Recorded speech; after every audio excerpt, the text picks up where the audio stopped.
आप सबको पूर्व में स्वर के संबंध में बताया था, जानकारी दी थी। उसके बाद हम आते हैं, स्वर के हम सारे भेदों को बता दिया था। अब उसके बाद जो वर्णमाला के क्रम में जो वर्ण आ रहा है वह वर्ण जो है अंग और अ है। अब अंग और अ क्या है इसके बारे में आपको जानना है। अब ये अंग और अ जो है अयोग बाह कहलाता है और वर्णमाला में इसका स्थान जो है स्वर के बाद होता है और व्यंजन के पूर्व होता है, पहले होता है। आप वर्णमाला क्रम में देखते होंगे तो पहले स्वर आता है, उसके बाद जो है अयोग बाह अंग और अ आता है और उसके बाद जो है व्यंजन आता है। अब आते हैं कि अनुस्वार किसे कहते हैं।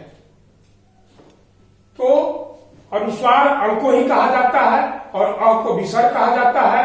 अब अनुस्वार की परिभाषा हम जानेंगे कि इसकी क्या परिभाषा है और इसका चिन्ह क्या है।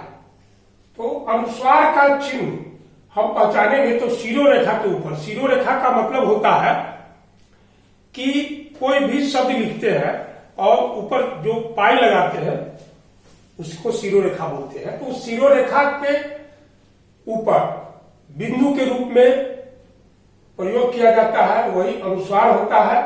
और इसका उच्चारण करते समय हवा जो है नाक से बाहर आती है, नाक से निकलती है। अब उदाहरण स्वरूप यहां पर है, जैसे हंस है, कंघा है, पंख है, रंग है, पंचम है आदि। अब ये सब इनके उदाहरण है। अब आते हैं कि इसका प्रयोग जो करते हैं तो पंचमाक्षर के स्थान पर किया जाता है, यानी अनुसार का प्रयोग हम पंचमाक्षर के स्थान पर करते हैं। जैसे आप पंचम वर्ण, किसी भी वर्ण का पंचम वर्ण को ही पंचमाक्षर कहा जाता है। तो यहां पर पंचम वर्ण क्या है?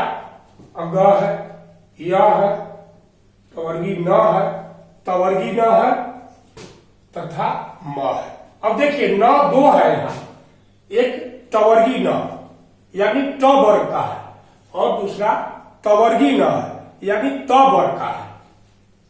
अब इसका उदाहरण है जैसे कंघा।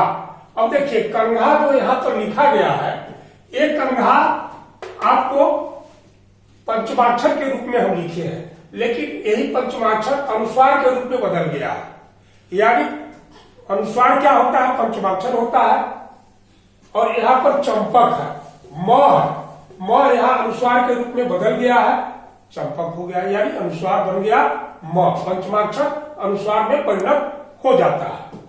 अब आते हैं अनुनासिक किसे कहते हैं।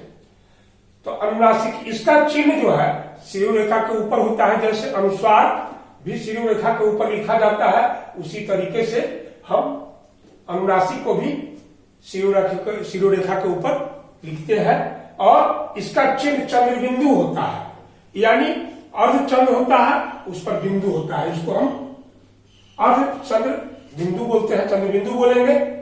और इसका प्रयोग जो है हम करते हैं तो उस समय इसके उच्चारण में हवा नाक और मुंह से समान रूप से जो है दबाव डालकर बाहर निकलती है।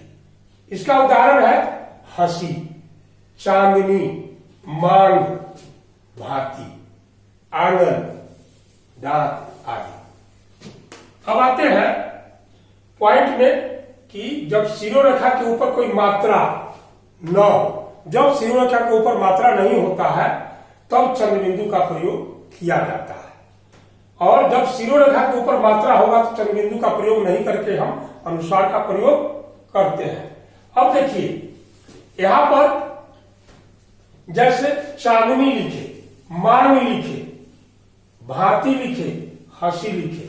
अब इसके ऊपर जो है मात्रा का प्रयोग नहीं है तो इसलिए चंद्र बिंदु का प्रयोग हुआ है। अन्यथा मात्रा रहने पर हम बिंदु के रूप में ही प्रयोग करते हैं। अब आते हैं विसर्ग क्या है। अब विसर्ग का चिन्ह क्या है? तो इस ध्वनि का चिन्ह जो है ये है, यानी दो हम शून्य की तरह लिखते हैं, एक ऊपर और एक जस्ट उसके नीचे। अब इसका उच्चारण कैसे होता है? तो विसर्ग का उच्चारण ह की तरह होता है और विसर्ग का प्रयोग कहाँ करते हैं? तो विसर्ग का प्रयोग जो है तत्सम शब्दों में किया जाता है। तत्सम शब्द का मतलब क्या होता है? संस्कृत से जो शब्द आए हैं और उनको हिंदी में यथावत प्रयोग करते हैं, वही तत्सम शब्द होता है। जैसे इसका उदाहरण है अतः, प्रातः, स्वतः, अंततः आदि। अब आगे आते हैं आगत ध्वनि। आगत ध्वनि क्या है? आगत ध्वनि का मतलब है कि जो ध्वनिया विदेशी भाषाओं से हिंदी में आया है उसको हम आगत ध्वनि कहते हैं। अब आ यानी अर्धचंद्र, वहां पर हम बोले थे चंद्र बिंदु, यानी आधा चांद है और उसके ऊपर बिंदु है तो चंद्र बिंदु बोलते हैं। यहां पर अर्धचंद्र बोलते हैं क्योंकि अर्धचंद्र का प्रयोग यहां पर आ पर किया गया है। ये अंग्रेजी भाषा के शब्दों को लिखते समय प्रयुक्त होता है, प्रयोग किया जाता है। अब उदाहरण स्वरूप है डॉक्टर, कॉफी, टॉफी, बॉल आदि।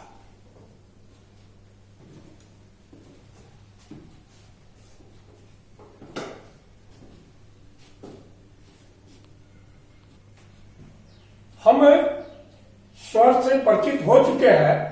अब स्वर की मात्रा भी होती है, उसकी भी जानकारी हम प्राप्त करेंगे। अब स्वर की मात्रा, जैसे स्वर हम लिखे, स्वर की संख्या 11 है। जो अ है, आ है, ई है, ई है, उ है, उ है, री है, ए है, ऐ है, ओ है, औ है, यानी 11 स्वर की संख्या है। अब मात्रा इसकी कितनी है? तो स्वर की मात्रा अ है तो अ में स्वर की मात्रा नहीं होती है, बाकी जितने भी हैं उनमें मात्रा होता है। जैसे आ है, इनकी मात्रा हम ऊपर से एक पाई के रूप में लिखते हैं तो ये आ की मात्रा का द्योतक होता है, सूचक होता है। अब हर्ष ई की मात्रा ए है, दीर्घ ई की मात्रा ए है, हर्ष उ की मात्रा ए है और दीर्घ उ की मात्रा ए है, री की मात्रा ए है, ए की मात्रा ए है, ऐ की मात्रा ए है और यहां पर ओ की मात्रा ए है, औ की मात्रा ए है। अब जैसे ये मात्रा दिया हुआ है, अब इनसे शब्द निर्मित हुआ है, उस शब्द को देखेंगे और शब्द का प्रथम अक्षर मात्रा का द्योतक है, बाद वाला भी है लेकिन प्रथम यहां पर द्योतक है। जैसे कलम, इस तीनों में स्वर अ है लेकिन हम यहां पर क से ही द्योतक करते हैं, इसको बतलाते हैं कि क में स्वर अ लगा हुआ है। यहां पर आ की मात्रा, क में आ लगा हुआ है, आ की मात्रा है, का हो गया है तो काम बन गया किला। यहां हर्ष ई की मात्रा है, क में हर्ष ई लगा हुआ है तो किला। उसके बाद कील है, कील में दीर्घ ई की मात्रा लगा हुआ है। अब आते हैं कुछ है, हर्ष उ है तो कुछ में हर्ष उ की मात्रा लगा हुआ है और कूप है, कूप में दीर्घ उ की मात्रा लगा हुआ है। अब यहां पर है कृपा, तो कृपा शब्द में क है, उसमें री की मात्रा लगा हुआ है।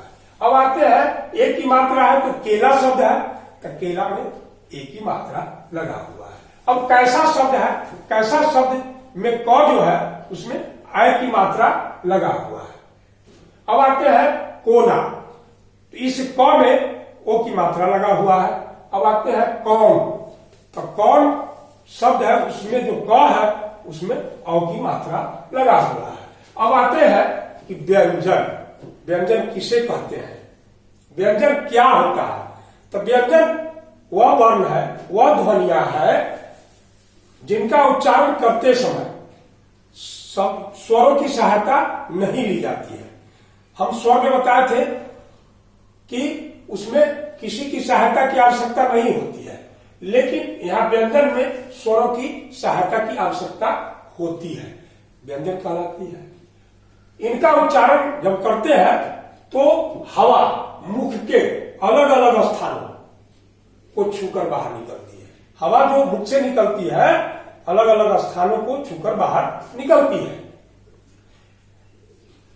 ये जो है स्वतंत्र नहीं होते हैं, यानी व्यंजन स्वतंत्र नहीं होता है जबकि स्वर स्वतंत्र होता है। अब हिंदी वर्णमाला में इनकी कितनी संख्या है? तो हिंदी वर्णमाला में अगर हम बोलते हैं तो शुद्ध रूप से इसकी संख्या 33 है। अब आते हैं अगले पॉइंट में कि इनके अतिरिक्त और कौन कौन सा जो है वर्ण है। तो इनके अतिरिक्त संयुक्त व्यंजन भी होते हैं तथा र और ढ भी होते हैं। अब र और ढ इसको हम अतिरिक्त व्यंजन बोलते हैं या द्विगुण व्यंजन बोलते हैं। द्विगुण का मतलब होता है कि दो गुणों वाला, अतिरिक्त का मतलब होता है अलावा। अब यहां पर आते हैं कि भिन्न भिन्न वर्ण हमारे व्यंजन वर्ण में अगर आते हैं तो उसमें भिन्न भिन्न वर्ण है जिनको वर्ग के आधार पर बांटे हैं। जैसे कवर्ग हो गया, चवर्ग हो गया, टवर्ग हो गया, तवर्ग हो गया, पवर्ग हो गया। ये भिन्न भिन्न 5 वर्ग है और पांचों वर्ग में 5-5 वर्ण है, यानी 25 वर्ण है। अब यहां पर क ख ग घ अंग कवर्ग में है, चवर्ग में च छ ज झ य है, टवर्ग में है ट ठ ड ढ न, तवर्ग में है त थ द ध न और पवर्ग में है प फ ब भ म। अब देखिए यहां पर पांचों वर्ण का 5-5 वर्ण है। अब अंतिम वर्ण जो है अंग है, य है, तवर्गी न है, कवर्गी न है, म है। इनको हम क्या बोलते हैं? इनको हम पंचमाक्षर बोलते हैं, यानी पंचम वर्ण है। यानी किसी भी वर्ण का जो पंचम वर्ण होता है उसको हम पंचमाक्षर बोलते हैं। अब आते हैं कि इन वर्ण के अलावा अंतस्थ व्यंजन होते हैं और उस व्यंजन होते हैं। तो य र ल व ये जो है अंतस्थ व्यंजन होते हैं और उस व्यंजन में तालव स, मूर्धन्य स, दंत स, ह। अब आते हैं संयुक्त व्यंजन। संयुक्त व्यंजन की कितनी संख्या है और कौन कौन इसमें होते हैं? छ होते हैं, त्र होते हैं, ज्ञ होते हैं, स्र होते हैं, यानी संयुक्त व्यंजन 4 है। अब आते हैं आगत वर्ण। आगत वर्ण का परिभाषा मैं बता चुका था।